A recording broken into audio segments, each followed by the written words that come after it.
Bonjour, encore une fois, bienvenue na Kacha Chronique d'Inet TV. Nazako Pesabino, Nazako Lobelabino, ba vérité. Oyo bazako bomba sir bitumba ezako lekana Kacha Park ya Virunga.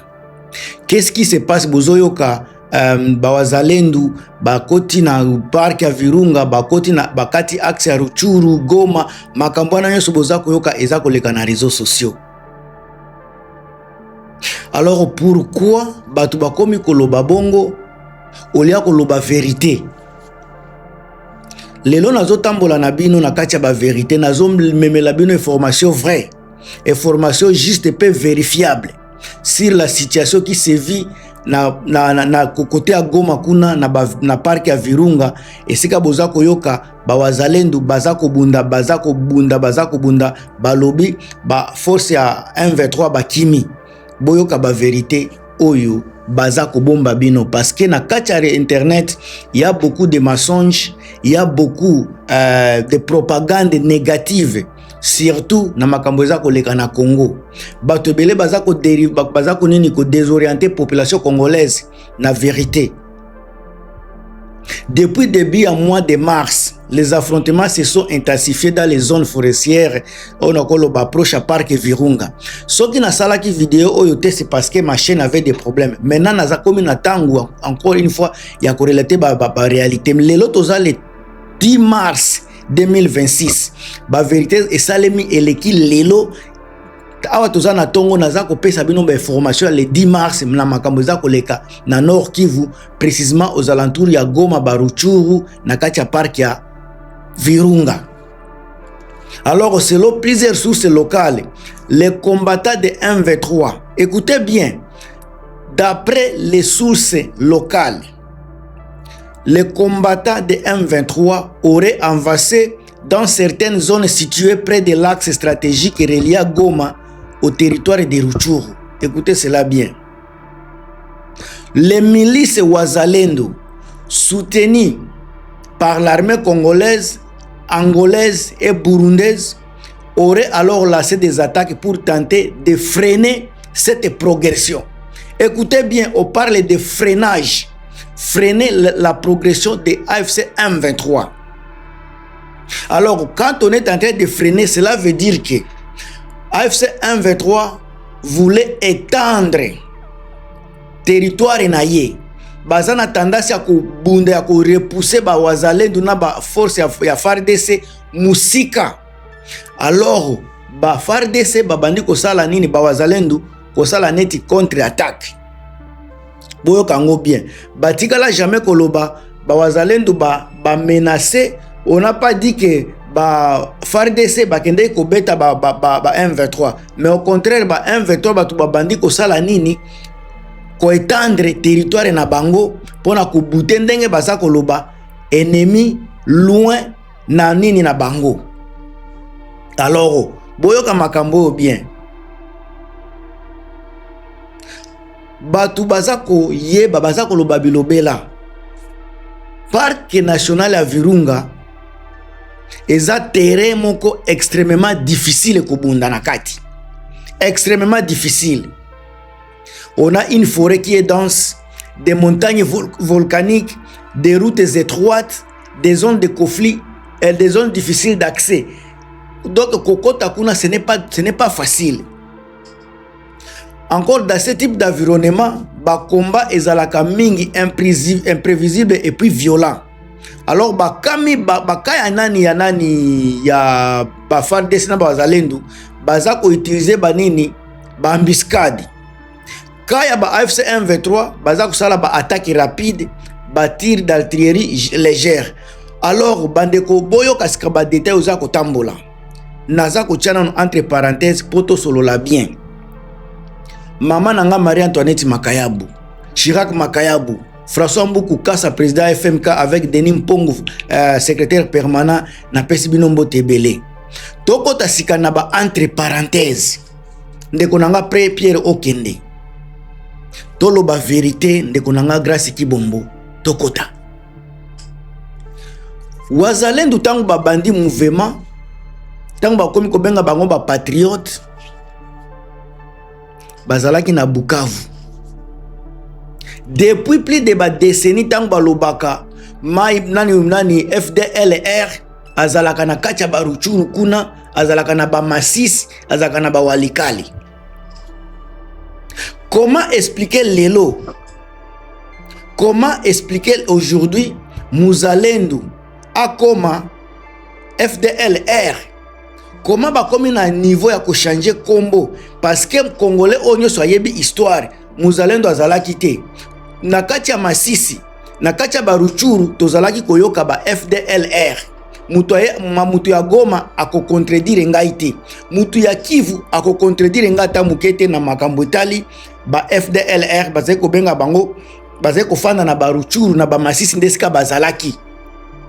Sika lelo boni ba wazalendo wana banani ba FDLR wana bakomi ko benga bango ba wazalendo.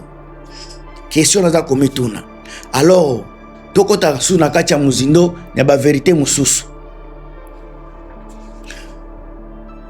Pourquoi parc ya Virunga eza stratégique? Pourquoi parc ya Virunga eza stratégique? Et cause la stratégique pona ba FARDC, stratégique pe pona ba AFC M23. Alors parc ya Virunga eza kaka place ya banini ya ba réserve naturelle te. Makambo ebele eza kuna, eza zone militaire moko très stratégique. Bobo sanateke eza limite ya Rwanda na Congo. Limite pays limitrophe eza Rwanda, Uganda na Congo. Donc ce n'est pas place moko ya kosakana. Et puis Goma eza capitale ya révolution, capitale ya Nord Kivu. Ruchuru eza territoire moko ezalaka nango na problème depuis kala. Alors balabala o eza ko bima, o bokene babunagana eza ko traverser parc wana pe. Alors mutu aza ko contrôler zone wana. Ce qui m'a parvenu à contrôler zone wana, aza ko contrôler ba route logistique.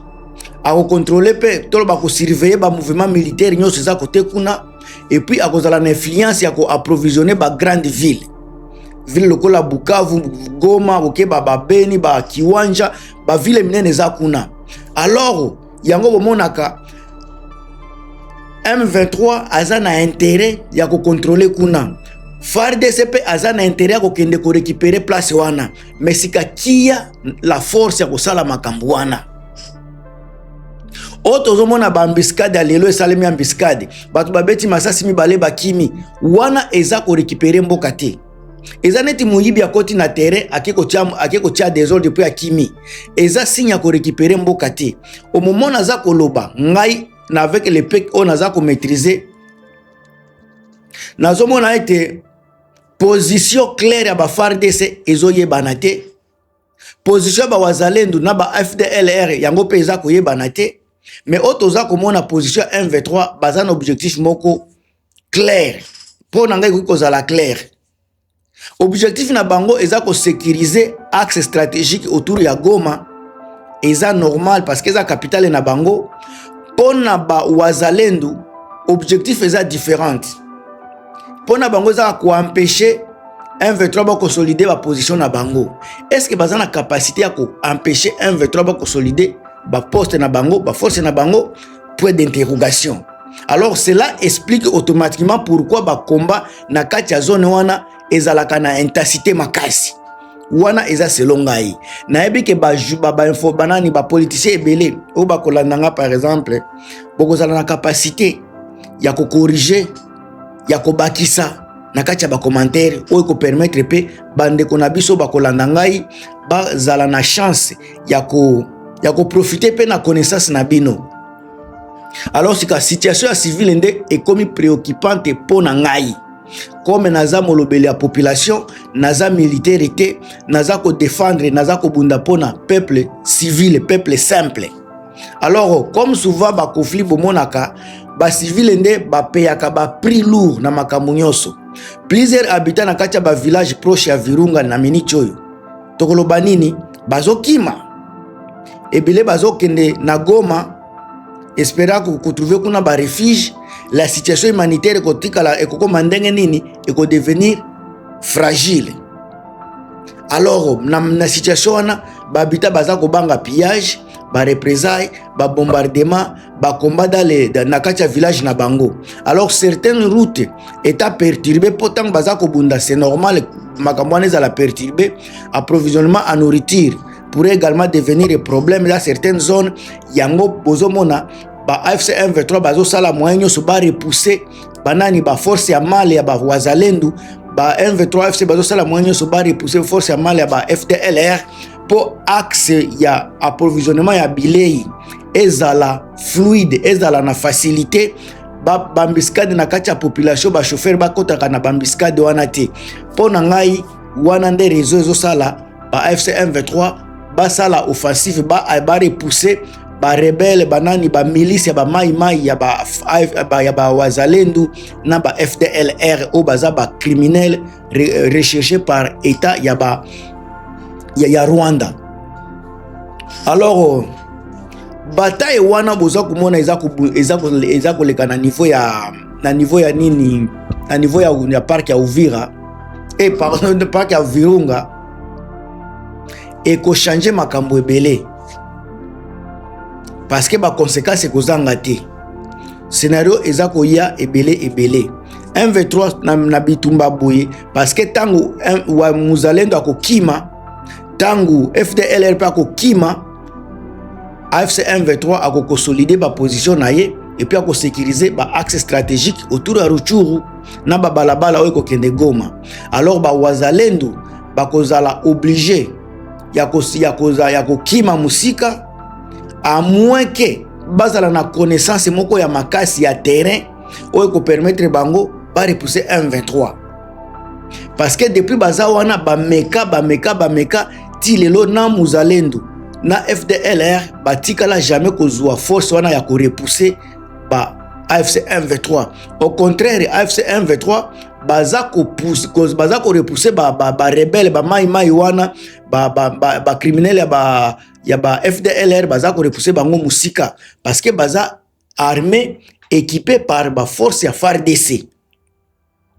Alors ce qui conflit et continue ko s'intensifier na kati ya territoire ya Nord Kivu. Alors, ekoki kokoma plus dangereuse parce que tangu, par exemple, par exemple, je peux me tromper, ce qui force à AFC M23 et doubler ango kisi makasi na bango, ekoki kozala très difficile, ekoki ko mema vie difficile pour na ba wazalendo na ba FDLR o batikali kuna. Pour faire que lobby vérité, wazalendo ata mon côté azana force à ko déloger. Ce que azala ki na force à ko déloger AFC M23 ne basala yango déjà. Parce que ce qui botali bien ba AFC M23 bazana position ya cesser les faits, mais force gouvernementale baza ko continuer bitumba. Malgré bitumba baza ko sala, baza toujours na difficulté ya ko bloquer, ya ko stopper. Il y a repousser ba AFC M23. Alors une chose est certaine bande konangai. Ba combat na kati ya parc ya Virunga montre la guerre dans l'est du Congo est loin d'être terminée. Ezola c'est déjà que bitumbeza kaka. Alors entre stratégie militaire, ba rivalité régionale et la crise humanitaire, la situation reste extrêmement fragile na niveau ya Nord Kivu. Alors grande question ezaka kamoko encore. Qui prendra l'avantage dans cette bataille? Les M23 ou les Wazalendo? Les prochains jours pourraient être très décisifs. En tout cas, Bandeko, pour rester connecté, ce qui actualité et mise à jour Ezali, na comme Melabino toujours comme d'habitude. Pour partager, pour commenter, on est ensemble. Ngam Tunabino Gilmas.